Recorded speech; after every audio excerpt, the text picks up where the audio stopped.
The Battlefield 2042 beta is now over. We've all played it, or most of us have, and we've got our opinions, I'm sure. I want to sort of go over all of mine in this video after playing 4 days of the beta, roughly 5 hours a day, so about 20 hours in total. I played through as much of the content as I could, minus the vehicles. I'm not much of a vehicle player, more of a vehicle destroyer. And so I think for the most part, I can give a pretty well-rounded opinion on how things are right now.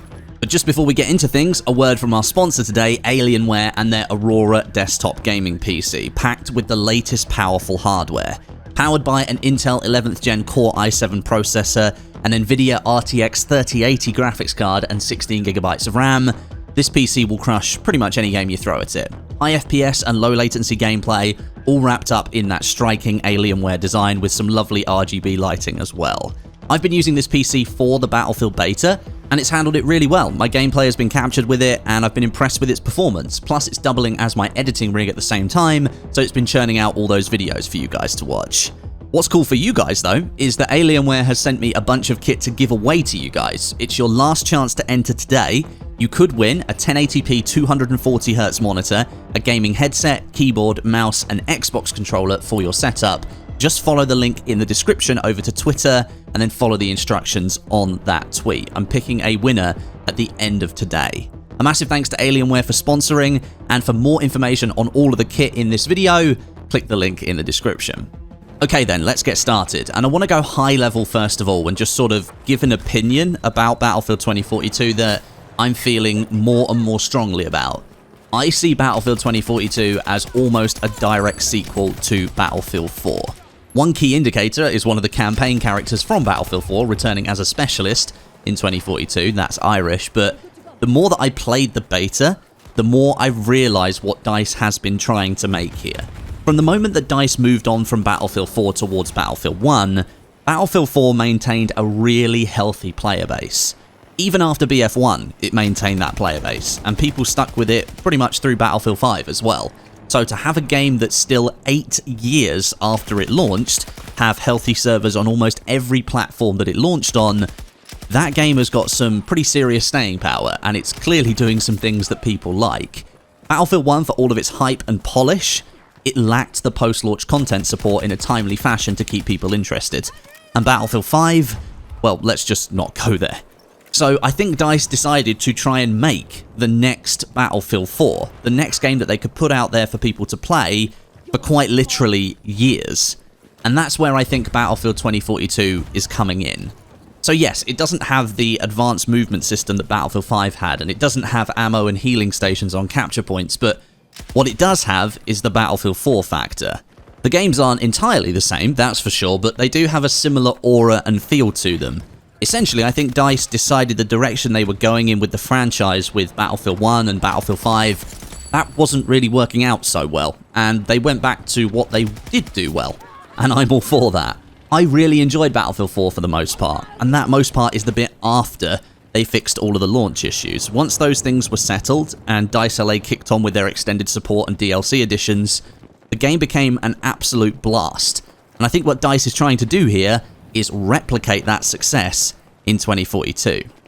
Now down to some of the more finer details. There's so many things we can talk about in this video, but I'm going to try and cover the most important stuff, or what people seem to have been talking about the most. We'll start with the situation surrounding the specialists. Right now, in the beta, McKay, Falk, Boris and Casper, they all look the same irrespective of the faction that you're playing on, meaning the only way to tell if you're looking at a friendly or an enemy specialist is to look for like a green or teal dot above their head, or if there's a red name tag. Now, as someone who's played multiple Battlefield games in the past, these identifiers have been used before, so that's not a problem. But the problem is the specialists looking identical, and situations where multiple specialists of the same type are in the same area together, some of them enemy and some of them friendly. It becomes quite confusing. I will say at the moment the situation in the beta with only 4 specialists makes the situation perhaps worse than what it will be at launch, when there are 6 more specialists added to those 4 for us to play with, so there will be more choice and less people running around as the same specialists all the time, as well as progressing and unlocking specialists further and getting new outfits for them so you can differentiate in terms of looks. But absolutely, for sure, the situation in the beta has highlighted the potential for further issues down the road. If some specialists are more popular than others, or there's a certain outfit that's more popular for a particular specialist, and then everyone chooses to run that, we will have a problem. I'm not sure how DICE plans to address this, but I think the feedback has been pretty clear from the community, and it's something they need to think about and consider.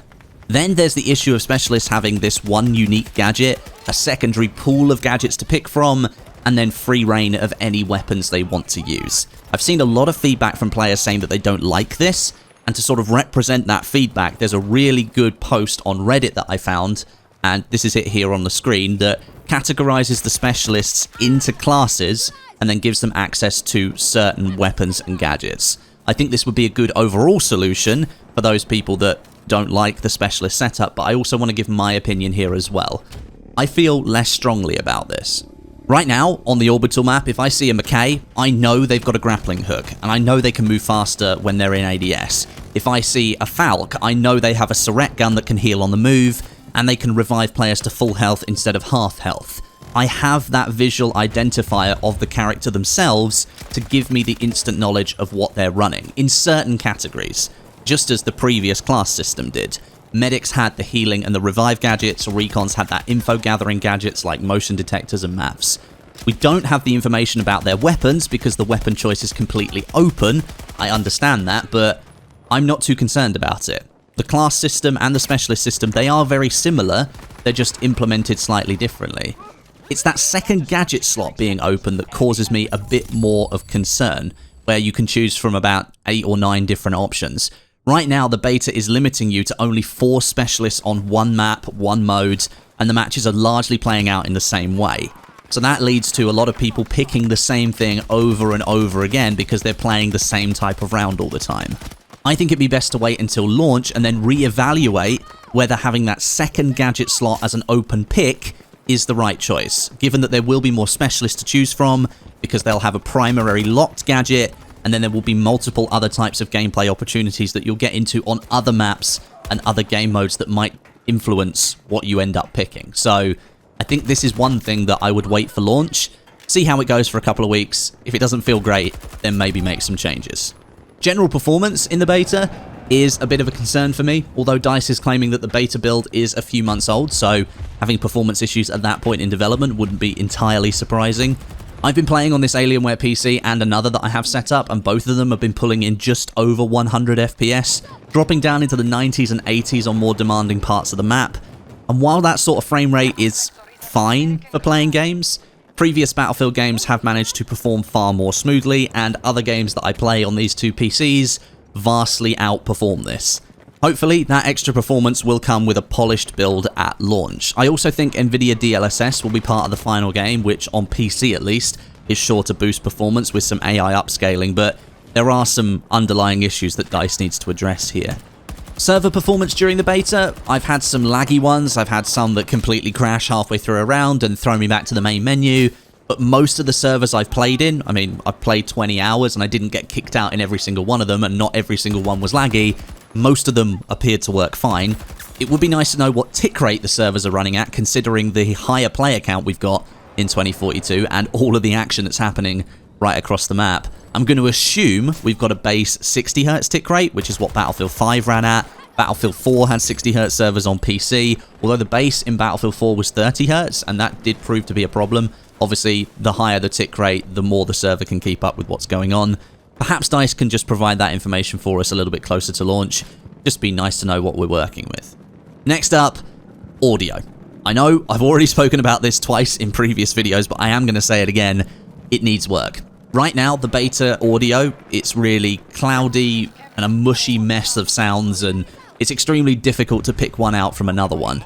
There's this overarching noise of battle, yes, it's like a drone, but distinct sounds are not elevating above that base level, and that leads to a distinct lack of atmosphere.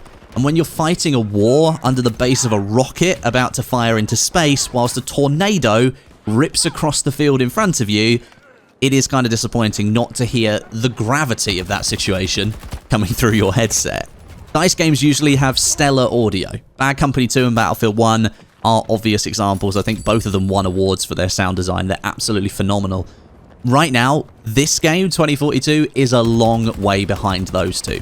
maybe with the bar set so high and the expectation that I have for sound in Battlefield games, maybe that's what's ruining it for me, but I completely understand where people are coming from when they say this game feels a bit lifeless. Audio is a hugely important identifier. It basically tells you how to feel about something. If you watch an action film, all that upbeat, fast-tempo music during an action scene is to heighten the sense of tension and the entertainment that's happening. If you watch a game trailer and you hear a killer soundtrack, it makes you feel awesome and it gets you hyped. If you took that music away, it wouldn't feel the same. Play Battlefield 2042 and the audio doesn't give me the super hyped feeling. It's kind of like this whimpering drone of constant single volume noise with no distinction or soul to it. I really hope DICE has the time to remedy what is in this build for the launch, because right now I do believe they can do a lot better. Next, let's touch on the gunplay. I like the gunplay. It reminds me a lot of Battlefield 4, and having spent countless hours in that game trying to rank up all the guns and bring in the service stars, I think there's a lot to like here. Some people are telling me that there's not a lot of recoil, or that it's not difficult to compensate for it, and to an extent I do agree, but again, it's worth remembering that you only have access to a handful of guns, and the M5A3 is the default starter weapon for everyone who launches the beta, and the amount of times I've been killed by that thing in the last 4 days has topped all of the other weapons you can pick. So it's pretty clear people are liking using the starter gun. It's a nice simple assault rifle, they like the fact it barely has any recoil, and they just continue using it. The only area of gunplay that I actually dislike at this point in time is sniping. As somebody who likes to pop skulls at 200 meters on the regular in Warzone and in previous Battlefield games, I feel like the sniping experience is really lacking at the moment. We've got low bullet velocity on the SWS sniper, plus we've got bullet drag that slows the bullet down to a crawl after just about 100 meters or so, and it doesn't really lead to many satisfying moments. We've got this huge scale on this orbital map here. We've got double the player count that we've ever had before. There's so many opportunities to really level up the sniping experience and take advantage of that extra distance, but it seems like DICE is trying to get people to come really close together, and that's not really what sniping is all about. It's taking somebody out from longer range and maybe providing support to the rest of your squad from a vantage point whilst they do some work on the ground. I'd like to see DICE bring back the Battlefield 1 sniping setup, where you have this super high bullet velocity, but you have bullet drag that slows the bullet down over distance, and that leads to plenty of satisfying moments. But one thing I will say, don't bring back everything about BF1 sniping, leave the sweet spot back in the past. We don't need the sweet spot in Battlefield 2042. Let's stick to actually aiming for the head to get those one-shot kills. In terms of general gameplay pacing, there are some areas of the beta that I really think conflict with one another. We've got this high mobility setup that DICE is going for. Sprint speed and the tactical sprint speed is quite fast in 2042, but then we have these really sluggish moments like reviving someone where you're locked into a button hold animation for a couple of seconds, and then the player being revived, it takes like 20 seconds to move back from the third person camera where you're looking at the person reviving you into first person so you can actually start playing the game again. We have these really slick grappling and zipline animations that work really well, but by default grenades are pull out and hold in your hand as opposed to having a default quick throw on them. Longer reload animations than the plus system switching magazines. There's clearly some mismatching in pacing going on here, and I think maybe that's indicative of the build we have. If it is a few months old, then maybe this is just some of the things that DICE needs to tune to get into the right place, but it is somewhat concerning that we have this general overall quite fast pace, but then some areas within it that slow everything right down, and it becomes really quite jarring. So DICE needs to look at those. Some feedback on the spawn menu. The map is now so big and zoomed out that it's often very hard to select the right spawn point that you want. If your 3 squad mates are on an objective in combat and you want to select the flag point that they're on to spawn on, well, good luck being able to select it. Having a zoom option for the spawn menu would be really nice, being able to zoom in anywhere on the map and then pick a spawn, a little bit like you could in Battlefield 4. That would certainly make it easier to select the place that you want to spawn, as opposed to right now where if I'm trying to spawn on a hot flag that's got a lot of action on it, I'm literally sitting there just spamming mouse 1 all over the objective because everything is overlaid on one point and I can't pick the one I want. I'm just hoping one will activate and then I can spawn in. The time to kill on enemy soldiers is fairly snappy. discounting any lag or wonky hit registration you might be getting from the beta, and some of those servers being a little bit funny. But then it takes a bloody armory's worth of bullets to take down a robot dog. Those things tank your bullets at the moment. Fido might have looked cool in the trailer, but right now he's a bit too strong, and he needs to be taken down a notch. There's lots of these little inconsistencies across the game, and I'm sure DICE is aware of them and is looking to address them, but I think it's worth mentioning because they do somewhat tarnish the gameplay experience when they crop up. Also worth mentioning here, I'm actually fine with the faster pacing that DICE is going for. The movement speed is at a point where I don't feel limited in what I can do. It's snappy and responsive, and it makes the game more enjoyable. I'm not being held back by some slow-paced movement system where I can't properly react to incoming threats or be rewarded for going on the offensive. It's a more accessible movement system than what we've had in the past. It's in the leagues of Apex and Call of Duty, and I know some people don't like that, but I'm actually a fan of it. At the end of the day, DICE wants people to stay and play Battlefield 2042 for the long term. They want people to stick with it. So having a movement system that is less restrictive than past titles, even if it doesn't have those flashy soldier pull-up animations or fall on your back whilst prone kind of things, I'd argue that a simplified yet fluid movement system is far better than an elaborate, complicated one with certain elements that you just don't really use all that often. One thing I think does need attention on the movement side is the AD strafing. I'm seeing a lot of people darting around and making sort of really snappy movements from side to side as they react to being shot at, and this makes enemies really hard to track, and it's something DICE has actually addressed in previous games, most notably in Battlefield 1 and Battlefield 5, where some smoothing was added to lessen that darting movement and to make it more fluid and normal looking. So hopefully DICE can do that again here. Now, there's actually so much more that I could dive into for the 2042 beta, but I think I've covered the points that a lot of people are talking about, and I've given my own view on those as well. I'm going to end this video by saying that I've had fun every time I've fired up the beta over the last 4 days, playing with my friends as a squad. We've rode rockets to 5,000 meters above the map. We've capped the B point about 100 times, wiping out enemy squads on the roof to secure it. We've run through that tunnel between D1 and D2 and forced enemies out of their positions in order to try and take back ground we've lost. We've had a lot of fun. And yes, there are a bunch of bugs here. Not being able to bring up a big map and look what's going on around you outside 50 meters, that's annoying. The ping system not working, so you have to use garbled callouts to point out enemies. That's annoying. Performance tanking around certain points of the map. That's annoying.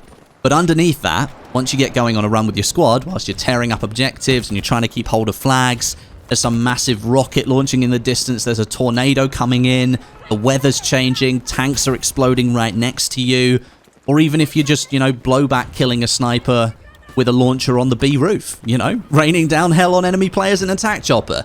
All of that Battlefield sandbox magic is in there. It's just under a layer of bugs, a layer of glitches, and various balance problems that DICE needs to fix before this game launches. Is the delay they've put in enough to fix all of these problems? Only DICE really knows the answer to that question. If it's true that this build is a few months old, and they've already been working on a bunch of the bugs that are in it, and they fixed them, and that the beta's highlighted some more that they can work on in the next month before this game comes out, then the beta will have been a success. If the launch can have all of those problems fixed, then that's amazing. But only DICE will know if that delay has been long enough. So, there you are, my final thoughts on the Battlefield 2042 beta. I'm really excited for launch, but I'm still a bit apprehensive because time is short, and I don't know if DICE can get everything sorted by that point in November. We'll have to see. Thanks very much for watching, and I'll catch you all in the next one.